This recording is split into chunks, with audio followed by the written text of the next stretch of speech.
He is called the Red Fox, a man whose life is legend. On this mountain mystery, we'll take you back 100 years to separate fact from myth.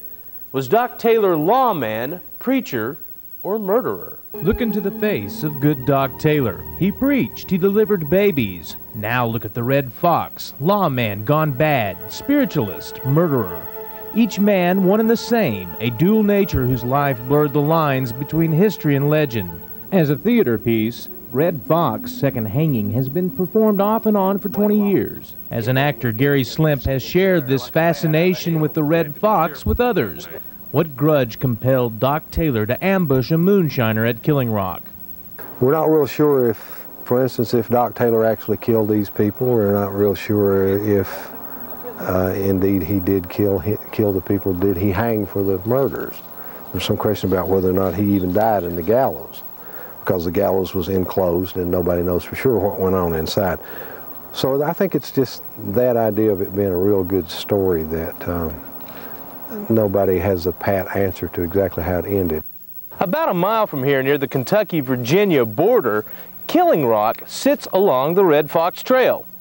Interestingly, if you look at the sign that marks the spot, it mentions nothing about the murders that took place there. Folk hero or murderer, this charismatic character personified the wild, rugged beauty of Southwest Virginia and its people at this time. But he did study some medicine. But he was an herb doctor. He knew what plants you could go out here and dig up in the woods to heal certain ailments that bothered people. And this was taught to himself over a period of probably a lifetime.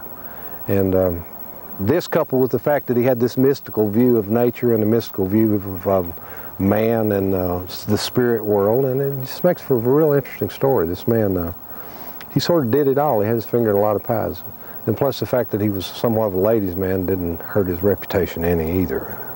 Worley Mullins has been told all his life that the writing in the family Bible is none other than that of the Red Fox.